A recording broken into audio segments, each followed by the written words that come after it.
अभी तो एक ही आया है, बाकी लोग बाकी हैं। जल्दी जल्दी जल्दी तालियां जोरों शोरों से, क्योंकि इस जगह के ऊपर परमेश्वर विराजमान है। हालेलुया।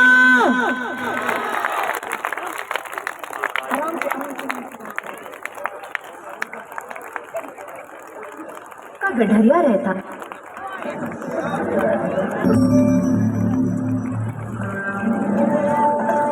राज इज़राइल पर राज करते थे। वो अक्सर फिलिस्तीन पर आक्रमण किया करते थे। वहाँ एक डेविड नाम का गडरिया रहता था, जो उस राज्य में जेसी का सबसे छोटा बेटा था।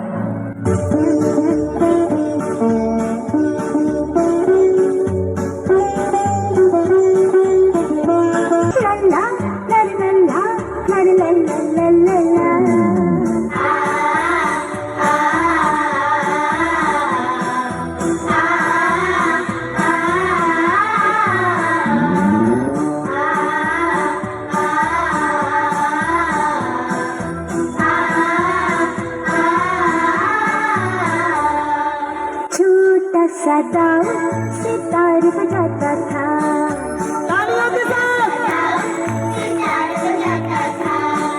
नन्हा चरवाहा वो भेड़ चराता था,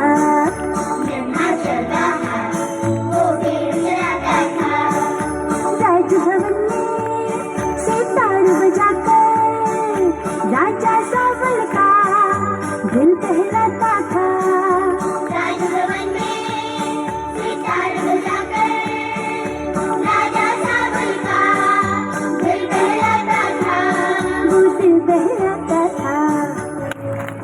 एक बार फिलिस्तीन सेना इस्राएल से जंग लड़ने के लिए तैयार थी।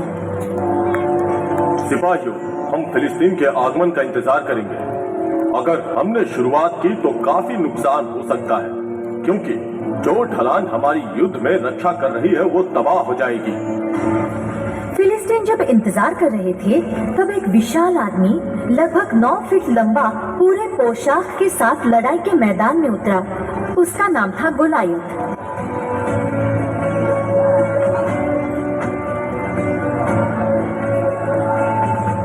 ओह, अरे ये क्या? चट्टान जैसे इंसान का सामना कैसे करेगा? पूरी इजराइल सेना और राजा सोल उस गोलायत से भयभीत हो गए। हर दिन वो जंग के मैदान में आता और जोर से चिल्लाता।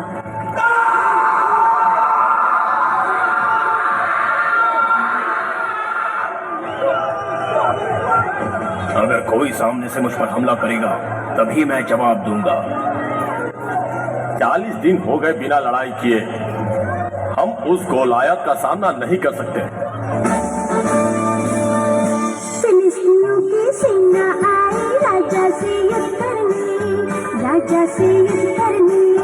फिलिस्तीनियों की सेना आई राजा से युद्ध करने, राजा से युद्ध करने। उसके शिविर से निकला योद्धा वीर पराक्रम गोलियत, उसके शिविर से निकला योद्धा वीर पराक्रम गोलियत।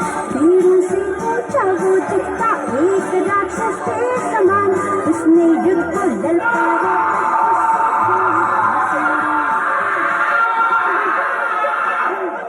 एक दिन डेविड के पिताजी ने उसे जंग के मैदान में भेजा ताकि वो अपने भाई की खबर ला सके। किसी भी तरह दोपहर से पहले मुझे जंग के मैदान में पहुंच जाना चाहिए। डेविड जंग के मैदान तक पहुंचा और उसने गोलायत की आवाज सुनी।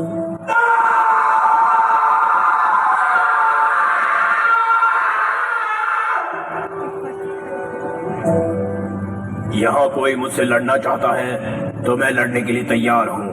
अगर मैं जीता तो उसे हमारा गुलाम बनना पड़ेगा, और यदि वो जीता तो हम उनकी गुलामी करेंगे। ये शैतान कौन है जो हमें खुलेआम चुनौती दे रहा है? वो बेकार में इस तरह चिल्ला क्यों रहा है?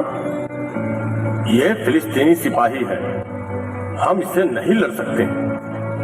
क्या आप में से किसी में भी इतनी हिम्मत नहीं है कि उसका सामना कर सके? ठीक है, उस विशाल इंसान से मैं लड़ूंगा, लेकिन उससे पहले मुझे राजा की इजाजत लेनी होगी। वो महल में लौट आया ताकि राजा सोल से मिल सके।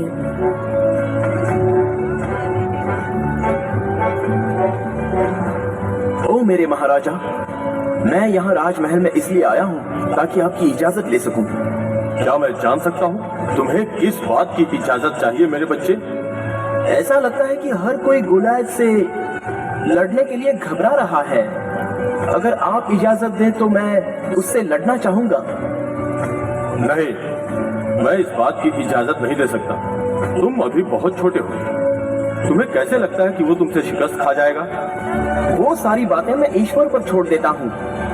वही मेरी शेर और भालू से रक्षा करता है जब मैं अपने भेड़ चराने जंगल में जाता हूँ। तो बस वही है जो मुझे शैतान से भी बचाएगा। ओह, पर डेविड, ये कैसे मुमकिन है? महाराज, कृपा करके मुझे इजाजत दीजिए। राजा को मनाने के लिए डेविड को थोड़ा समय लगा। ठीक है, लेकिन जंग के मैदान में जाने से पहले मैं चाहता हूं कि तुम एक हेलमेट और कवच पहनो। तुम्हें मेरी बात माननी ही पड़ेगी डेविड, वरना मैं इजाजत नहीं दे सकता। माफ कीजिएगा महाराज, लेकिन मैं कवच और हेलमेट से वंचित नहीं हूँ। हो सकता है कि मैं कवच का भार उठा नहीं पाऊं, इसलिए मुझे सरल कपड़ों में ही जाने की इजाजत दें। कम से कम मेरी खातिर ये तलवार तो अपने साथ ले जाओ, ये तुम्हारी रक्षा करेगी।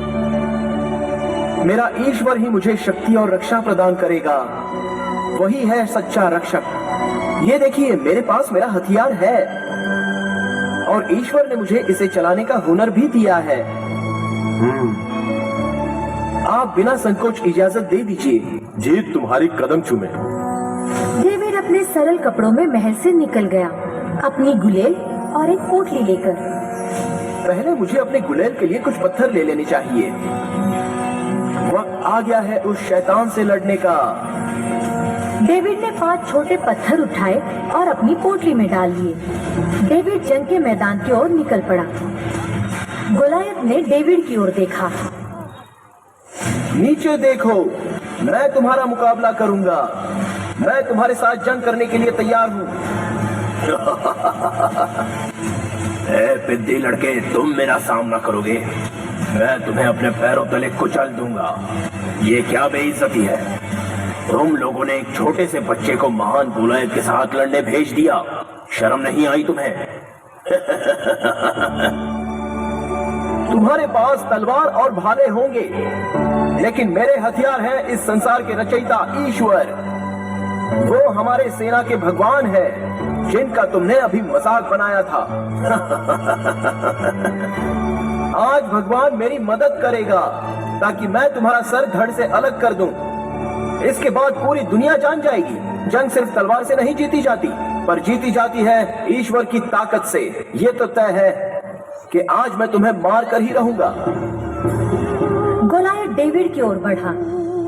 डेविड ने जल्दी से अपनी पोटली से एक पत्थर निकाला और उसे अपने गुलेल में डाल दिया। डेविड ने उसे सर के ऊपर लिया और जोर जोर से घुमाने लगा और पत्थर को फेंक दिया। जब तक गोलायत अपना भाला निकालता, बहुत देर हो चुकी थी।